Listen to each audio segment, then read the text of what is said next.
Hi students, welcome back to Xylem learning. മക്കളെ, നമ്മൾ on exam ഒക്കെ അതാ ഇങ്ങ് എത്തിക്കൊണ്ടിരിക്കുകയാണല്ലേ. മിസ് ഒരുപാട് വീഡിയോയിലായി ഓൺ എക്സാം ഇതാ ഇങ്ങ് എത്തിക്കൊണ്ടിരിക്കുക എന്ന് പറയുന്നല്ലേ. പറഞ്ഞ അവസാനം എന്താ നമ്മൾ എക്സാം എഴുതിക്കൊണ്ടേ പോവുകയാണ്.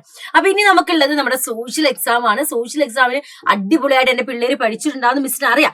എന്നാലും മിസ് എന്താണ് ഒരു ഫൈനൽ ഒരു കലാശക്കൊട്ട്, ഒരു വെടിക്കെട്ട് പോലെ നമുക്ക് നമ്മുടെ തേർഡ് ചാപ്റ്റർ മൊത്തമായിട്ടൊന്ന് പറഞ്ഞു നോക്കാം. എന്തൊക്കെ കാര്യങ്ങൾ നമുക്ക് മിസ് ചെയ്ത കാര്യങ്ങളൊക്കെ നമ്മളൊന്ന് അറിഞ്ഞു വെക്കട്ടോ. നമ്മുടെ ചാപ്റ്ററിന്റെ പേരെന്താ നമുക്കറിയാം, Kerala, the land, the rain and the people. So ഈ ഒരു ചാപ്റ്ററിൽ നമുക്ക് കേരളത്തിലെ ലാൻഡിനെ കുറിച്ചിട്ടും ആളുകളെ കുറിച്ചിട്ടും അതേപോലെ തന്നെ റെയിനെ കുറിച്ചിട്ടൊക്കെയാണ് നമുക്ക് പഠിക്കാനുള്ളത്. അപ്പൊ ഇവിടെ മക്കളെ നോക്കിക്കേ, നമുക്കറിയാം നമുക്ക് കിട്ടുന്ന ഏത് വിളകളായാലും തുടക്കത്തിൽ ടെക്സ്റ്റ് ബുക്കിന്റെ തുടക്കത്തിൽ ഒരു കുട്ടി അച്ഛന്റെ കൂടെ മാർക്കറ്റിൽ പോകുന്ന കാര്യങ്ങളാണല്ലേ. നമ്മളിപ്പോ കഴിക്കുന്ന ഫുഡ് തൊട്ടിട്ട് നമ്മൾ ഇരുന്നത് ഓണായില്ലേ. അപ്പൊ അത്തപ്പൂക്കളം വരെ നമുക്ക് എവിടുന്നാണ് തമിഴ്നാട്ടിൽ നിന്ന് കൊണ്ടുവരുന്ന പൂ വെച്ചിട്ടാണ് നമ്മൾ അത്തപ്പൂക്കളം വരെ നമ്മൾ തയ്യാറാക്കുന്നല്ലേ. എല്ലാം നമ്മൾ അന്യ നാട്ടുകാരെ ആശ്രയിക്കുന്ന ഒരു രീതിയാണ് നമുക്ക് കണ്ടുവരുന്നത്. അപ്പൊ ഇവിടെ ഒരു മിസ് ഒരു ക്വസ്റ്റ്യൻ ആയിട്ട് കൊടുത്തിട്ടുണ്ടായിരുന്നത്, നമ്മൾ പറഞ്ഞിട്ടുണ്ടായിരുന്നു നമുക്ക് മിഡ്ലാൻഡും ഹൈലാൻഡും ലോലാൻഡും ഒക്കെ നമുക്ക് പഠിക്കാനുണ്ട്. മിഡ്ലാൻഡ് എന്ന് പറയുന്ന സ്ഥലത്ത് ഏതൊക്കെ തരം വിളകളാണ് നമ്മൾ യൂഷ്വലി കൾട്ടിവേറ്റ് ചെയ്യാന്നാണ് ചോദിക്കുന്നത്. ആ ഒരു ചോദ്യം വന്ന് എന്റെ പിള്ളേർ എന്ത് ചെയ്യും, അവിടെ സെറൽസ് ഉണ്ട്, പച്ചക്കറികളുണ്ട്, ധാന്യങ്ങളുണ്ട്, കിഴങ്ങ് വർഗ്ഗങ്ങളുണ്ട്, ട്യൂബർ ക്രോപ്സ് ഒക്കെ ഉണ്ട് അല്ലെ. അപ്പൊ മക്കളെ, ഈ ഒരു മാർക്കിന്റെ ക്വസ്റ്റ്യൻ ആണെന്ന് വിചാരിച്ച് എന്റെ മക്കളെ ഒഴിവാക്കി വിടരുത്. മക്കൾക്ക് അറിയാം നിങ്ങൾക്ക് പ്രവർത്തനങ്ങൾ, ആക്ടിവിറ്റീസ് ആയിട്ടാണ് ക്വസ്റ്റ്യൻ വരിക. 8 ആക്ടിവിറ്റി തന്നിട്ട് അതിൽ 6 എണ്ണം എഴുതുക, 7 എണ്ണം എഴുതുക, അങ്ങനെയൊക്കെയാണ് വരിക. അങ്ങനെ വരുന്ന സമയത്ത് അതിൽ സബ് ക്വസ്റ്റ്യൻസ് ഉണ്ടായിരിക്കും. നമുക്ക് സബ് ക്വസ്റ്റ്യൻസ് പറഞ്ഞാൽ ഉപചോദ്യങ്ങൾ ഉണ്ടായിരിക്കും, A, B എന്നൊക്കെ തന്നിട്ട്. അതിലൊക്കെ വരുന്ന ചോദ്യങ്ങളാണ് മക്കളെ മിസ് ഇന്ന് ഡിസ്കസ് ചെയ്യാൻ പോകുന്നത് കേട്ടോ. അതുകൊണ്ടാണ് മിഡ്ലാൻഡിലെ ഏതൊക്കെ വിളകളാണെന്ന് ചോദിക്കുന്ന സമയത്ത് നമ്മൾ എന്തൊക്കെ എഴുതും എന്നാ പറയുന്നത്. ധാന്യങ്ങൾ എഴുതും, പച്ചക്കറികൾ എഴുതും, കിഴങ്ങ് വർഗ്ഗങ്ങളൊക്കെ നമ്മൾ എഴുതണം കേട്ടോ. അടുത്ത മക്കളെ ചോദ്യം നോക്കിക്കേ, നമ്മളെ മിഡ്ലാൻഡ് പോലെ തന്നെ ലോലാൻഡിലും കൾട്ടിവേഷൻ ഉണ്ട്. അവിടെ എന്തൊക്കെയായിരിക്കും നമ്മൾ ചെയ്യുക? നമ്മുടെ നെൽകൃഷി ഇല്ലേ, പാടി കൾട്ടിവേഷൻ ഉണ്ട്, നമ്മുടെ തേങ്ങ കൾട്ടിവേറ്റ് ചെയ്യുന്നുണ്ട്, കോക്കനറ്റ് കൾട്ടിവേറ്റ് ചെയ്യുന്നുണ്ട്. അതൊക്കെയാണ് നമ്മൾ ലോലാൻഡിൽ കൾട്ടിവേറ്റ് ചെയ്യട്ടോ. അതായത് നമ്മുടെ കേരളത്തിലെ താഴ്ന്ന പ്രദേശങ്ങളിൽ, നമ്മുടെ തീരപ്രദേശങ്ങളിൽ നമ്മൾ കൾട്ടിവേറ്റ് ചെയ്യാം. ഇനി മക്കളെ നോക്കിക്കേ, എന്താണ് ഇവിടെ ശ്രദ്ധിച്ചെന്റെ പിള്ളേര്, എന്താണ് VFPCK എന്നാണ് ചോദിച്ച്. അതൊരു ഷോർട്ടാണ്, അതിന്റെ അബ്രിവേഷൻ പൂർണ്ണ രൂപം നമുക്ക് ഒന്ന് എഴുതി നോക്കല്ലേ. Vegetable and fruit promotion council of കേരളയാണ് കേട്ടോ. VFPCK എന്ന് പറയുന്നത്, വി എന്ന് പറയുമ്പോൾ നമുക്കറിയാം വെജിറ്റബിൾ ആയിരിക്കും, F എന്തായിരിക്കും വെജിറ്റബിളും, അതിന്റെ കൂടെ ഫ്രൂട്ട് കൂടെ വരും. പ്രൊമോട്ട് ചെയ്യാൻ വേണ്ടിയിട്ടുള്ള, അതാണ് പ്രൊമോഷൻ. സി കൗൺസിൽ എവിടെയാണുള്ളത്? കേരളത്തിലാണുള്ളത് അല്ലെ. അത് തന്നെ നമ്മൾ എഴുതി വെച്ചാൽ നമുക്ക് അതിനുത്തരമായി. അടുത്ത ക്വസ്റ്റ്യൻ മക്കൾ നോക്കിക്കേ, നമുക്ക് ഒരുപാട് അഗ്രികൾച്ചർ ടെക്നിക്സ് ഉണ്ടല്ലേ, പുതിയ ഒരുപാട് ടെക്നിക്സ് ഉണ്ട്. അപ്പൊ മോഡേൺ അഗ്രികൾച്ചർ ടെക്നിക്സ് ഏതൊക്കെയാണെന്നാണ് ചോദിക്കുന്നത്. ഒന്നെന്താണ്, ഗ്രീൻ ഹൗസ് ഫാമിംഗ് ഉണ്ട്, ഹരിതഗൃഹ കൃഷി ഉണ്ട്, പ്രിസിഷൻ ഫാമിംഗ് ഉണ്ട്, അതേപോലെ ഫെർട്ടിഗേഷൻ ഉണ്ട്. ഇതൊക്കെ നമ്മളെ മോഡേൺ ഫാമിംഗ് ടെക്നിക്സുകളാണ് കേട്ടോ. അതേപോലെ ഇവിടെ നോക്കിക്കേ മക്കളെ, നമ്മൾ ഈ ഒരു ചാപ്റ്ററിൽ തന്നെ നമുക്ക് അറിയാം കേരളത്തിൽ കൃഷിക്ക് അനുയോജ്യമായ ഒരുപാട് ഘടകങ്ങളുണ്ട്. എന്നിട്ട് നമ്മൾ മടിയന്മാരെ പോലെ കൃഷി ചെയ്യാതിരിക്കുകയാണ് അല്ലേ ചെയ്യുന്നത്. അപ്പൊ കേരളത്തില് കൃഷിക്ക് അനുയോജ്യമായ ഘടകങ്ങൾ ഏതൊക്കെയാണുള്ളത്? നമ്മളെ കേരളത്തിൽ ഫെർട്ടൈൽ സോയിൽ ഉണ്ട്, വളക്കൂറുള്ള മണ്ണാണുള്ളത്, ഫേവറബിൾ ആയിട്ടുള്ള ക്ലൈമറ്റ് ഉണ്ട്, നമുക്ക് അനുകൂലമായ ഒരു കാലാവസ്ഥ അവിടെ കിട്ടുന്നുണ്ട്. അതേപോലെ നോക്കിക്കേ, നമുക്ക് ജലലഭ്യത ഇല്ലേ, അവൈലബിലിറ്റി ഓഫ് വാട്ടർ ഇല്ലേ, അതേപോലെ നമുക്ക് മാൻ പവറും കൂടെ ഉണ്ട് അല്ലെ. മനുഷ്യന്മാരുടെ ശക്തി, മനുഷ്യശക്തിയും കൂടി അവിടെ കടന്നു വരുന്നുണ്ട് അല്ലെ. ഇനി നോക്കിക്കേ എന്റെ മക്കളെ, കേരളത്തിൽ ഏതൊക്കെ മണ്ണുകളാണ് എന്റെ മക്കളെ കാണാൻ സാധിക്കുന്നത്?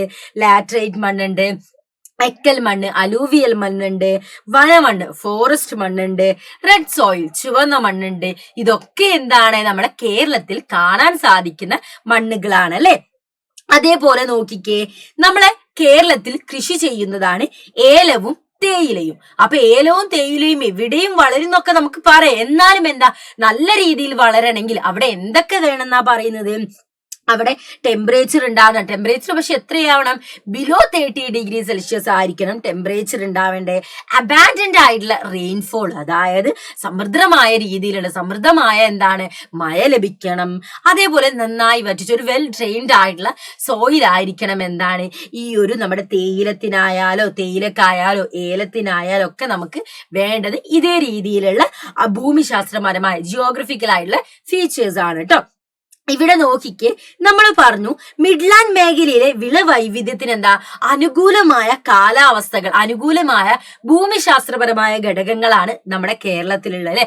അപ്പൊ മിഡ്ലാൻഡ് എന്താണ് വെറൈറ്റീസ് ഓഫ് ക്രോപ്സ് നമുക്ക് കൾട്ടിവേറ്റ് ചെയ്യാൻ സാധിക്കും. അങ്ങനെ കൾട്ടിവേറ്റ് ചെയ്യാൻ സാധിക്കുന്ന എന്താ അവിടുത്തെ ജിയോഗ്രഫിക്കൽ ഫീച്ചേഴ്സ്, ഭൂമിശാസ്ത്രപരമായ പ്രത്യേകതകൾ എന്താ അത് മറ്റുള്ളവയിൽ നിന്നും വ്യത്യസ്തമാണ്. അപ്പൊ അവിടെ നമുക്ക് എന്തൊക്കെയാ കാണാൻ പറ്റുന്നത്? സമൃദ്ധമായ രീതിയിലുള്ള അബാൻഡന്റ് ആയിട്ടുള്ള റെയിൻഫോൾ നമുക്ക് കാണാൻ സാധിക്കും.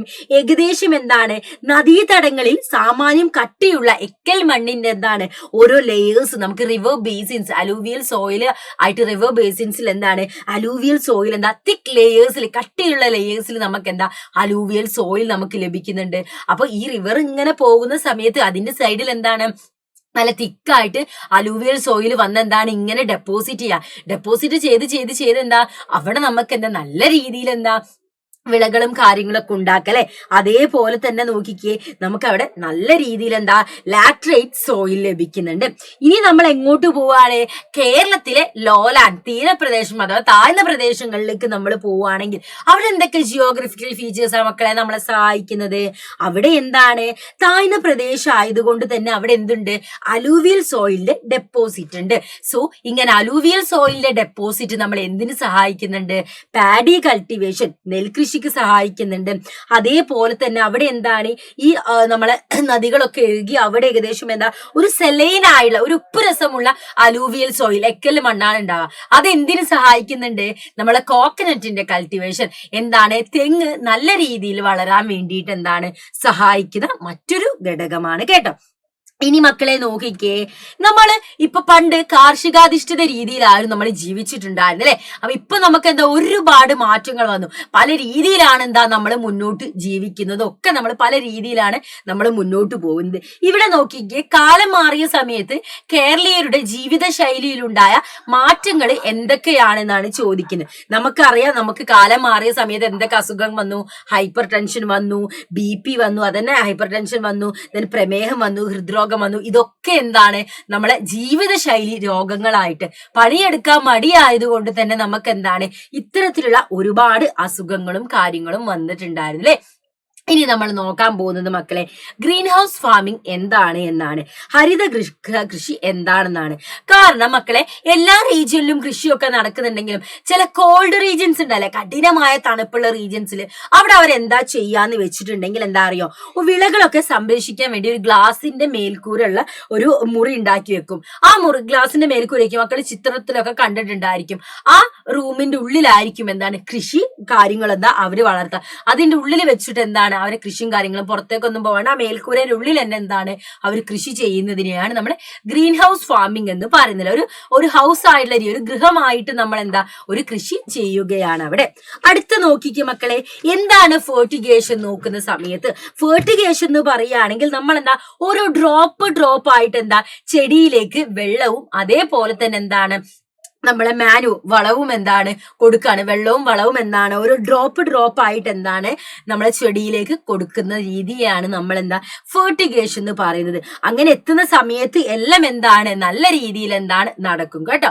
അപ്പൊ ഇത്രയും കാര്യങ്ങളാണ് മക്കളെ ഈ ഒരു ചാപ്റ്ററിൽ എന്താണ് നമുക്ക് പഠിക്കാനുള്ളത്.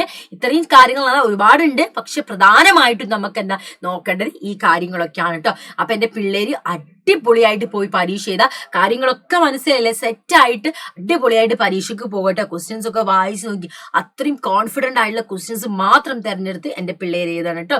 അപ്പൊ നമുക്ക് ഇന്നത്തെ സെക്ഷൻ വൈൻഡപ്പ് ചെയ്യാം. അടുത്തൊരു ക്ലാസ്സിൽ അടുത്തൊരു കോണ്ടന്റ് വീഡിയോ ആയിട്ട് നമുക്ക് കണ്ടുമുട്ടോ. So that's all about this video. Thanks for watching us dears.